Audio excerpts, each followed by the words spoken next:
Perkenalkan, nama saya Dulcis Virgin Maria Daud dari kelas 11C. Pada kesempatan kali ini, saya akan menjelaskan mengenai pengertian drama dan dasar-dasar akting dalam drama. Yang pertama ada pengertian drama. Apa sih drama itu? Drama adalah komposisi syair atau prosa yang diharapkan dapat menggambarkan kehidupan dan watak melalui tingkah laku atau akting atau dialog yang dipentaskan. Drama biasa disebut juga dengan istilah lain seperti sandiwara, lakon, tonil, sendera tari, atau tablo. Ada juga pengertian drama menurut para ahli. Nah, istilah drama sebetulnya datang dari khazanah kebudayaan barat, khususnya tradisi bersastra Yunani. Drama sendiri berasal dari istilah Yunani, draumai, yang artinya suatu tindakan, aksi, perbuatan, dan sebagainya. Berikut pengertian drama menurut para ahli. Yang pertama, Krauss, dalam bukunya Verstehen und Gestalten.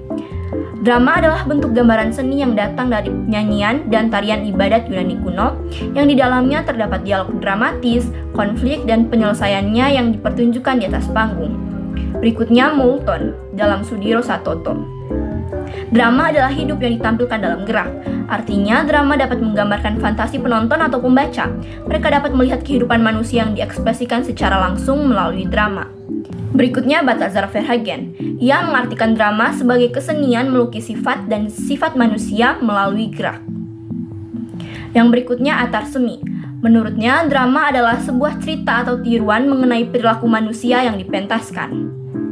Berikutnya adalah dasar-dasar akting dalam drama. Yang pertama ada prinsip akting. Ada prinsip order. Nah, pengertian order dalam Kamus Besar Bahasa Indonesia adalah suatu perintah untuk melakukan sesuatu. Berdasarkan batasan tersebut, prinsip order dalam teater merupakan akting yang harus dilakukan pemeran atau tokoh dalam teater karena tuntutan naskah teater. Sehingga maksud penulis cerita, penafsiran sutradara, dan yang harus dilakukan pemain memiliki persepsi sama. Pada prinsip order, seseorang pemain tidak dapat melakukan akting secara improvisasi. Semua terkonsep pada naskah yang telah dibuat. Meski begitu, bukan berarti tokoh atau pemain sebagai robot, melainkan pemain dapat membawakan tuntutan naskah dengan jati diri sendiri. Yang kedua, prinsip harmonis. Prinsip harmonis dalam akting adalah suatu prinsip berakting di mana seorang pemain harus melakukan akting selaras emosi dalam diri dengan gerak tubuh, selaras dengan latar belakang, selaras kaitannya interaksi dengan tokoh atau peran lain. Oleh karena itu, jangan sampai melakukan akting emosi dalam atau dengan gerak tubuh yang berbeda. Contohnya, akting marah harus diawali emosi dalam diri marah, kemudian gerak tubuh mengikuti emosi dengan tidak ada kesan-kesan dibuat-buat atau melainkan selayaknya orang marah sungguhan.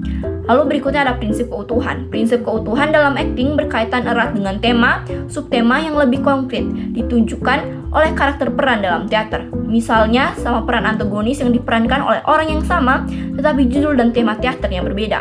Maka karakteristiknya berbeda dan aktingnya juga tidak sama. Yang keempat, prinsip kontrol. Prinsip kontrol dalam akting merupakan suatu keadaan sadar di antara tidak sadar yang dilakukan pemeran teater. Maksudnya, seorang pemeran sadar akan dirinya sendiri, tetapi di lain pihak harus mampu memerankan orang lain sebagaimana tuntutan naskah layaknya kehidupan yang alami sosok peran yang dibawakan. Oleh karena itu, selepas di arena teater, seorang pemain harus kembali pada jati diri sendiri. Yang kedua, tentang sumber kekuatan akting. Yang pertama ada dari faktor internal. Nah, dari faktor internal ini bisa dari tubuh. Tubuh sebagai media akting terutama mimik dan diperkuat anggota tubuh yang lain seperti tangan, kaki, misal marah bentuk mimik kerutan dahi, mata tajam, kedua alis mengerut seperti bergabung, kemudian diperkuat dengan tangan mengepal atau memukul meja atau menghempaskan sesuatu dan hentakan kaki. Suara atau vokal orang marah dengan nada makin meninggi, keras diperkuat dengan tubuh akan makin kuat pula akting marah yang dilakukan seseorang. Yang kedua, intelijensi. Seorang pemain teater harus memiliki kecerdasan untuk memahami naskah, menafsirkan karakter yang akan dibawakan, dan melakukan akting sesuai tuntutan naskah. Contoh, untuk peran tokoh idiot tidak harus mengambil anak idiot, tetapi diperankan orang normal yang memiliki kemampuan akting anak idiot. Yang ketiga, imajinasi. Istilah imajinasi menurut arti kamus adalah daya pikir untuk membayangkan atau angan-angan atau menciptakan gambar atau lukisan, karangan, dan sebagainya. Kejadian berdasarkan kenyataan atau pengalaman seseorang. Imajinasi atau hayalan seorang pemeran teater sangat penting untuk melakukan akting, karena pemain di panggung membawakan sosok orang lain yang harus dibawakan sebagaimananya kehidupan alami, dengan kata lain tidak dibuat-buat. Berikutnya ada bakat. Pengertian bakat adalah dasar atau kepandaian, sifat, dan pembawaan yang dibawa sejak lahir. Untuk mengetahui bakat seseorang, perlu dilakukan tes bakat yang biasanya diselenggarakan lembaga yang menangani psikologi. Bakat bermain teater seseorang akan terlihat saat belajar dan bermain teater, di mana anak yang memiliki bakat akan lebih cepat memahami dan mengaplikasikan peran di panggung. Yang terakhir, minat dan kemauan. Minat adalah kecenderungan hati yang tinggi terhadap sesuatu keinginan. Anak yang memiliki minat cukup tinggi terhadap seni teater akan mendorong dirinya aktif belajar dan bermain teater. Kemauan adalah kehendak atau keinginan seseorang untuk melakukan sesuatu. Minat dan kemauan seseorang untuk belajar dan bermain teater sangat berpengaruh terhadap keberhasilan bermain teater. Berikutnya adalah tentang faktor eksternal. Yang pertama ada naskah. Naskah teater ditulis dengan menggunakan kalimat yang mudah dipahami oleh sutradara maupun pemerannya. Yang kedua, penafsiran sutradara. Penafsiran sutradara terhadap naskah yang dibuat penulisnya seharusnya sama, sehingga cerita teater itu tidak melenceng dari naskahnya. Yang ketiga, kondisi produksi. Kondisi produksi menyangkut tim produksi, alat yang diperlukan untuk produksi teater. Lalu berikutnya ada keadaan pentas.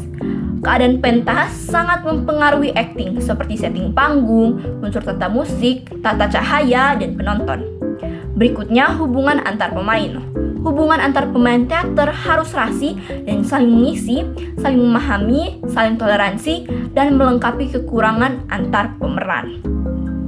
Sekian saja yang dapat saya jelaskan mengenai pengertian drama dan dasar-dasar akting dalam drama. Terima kasih.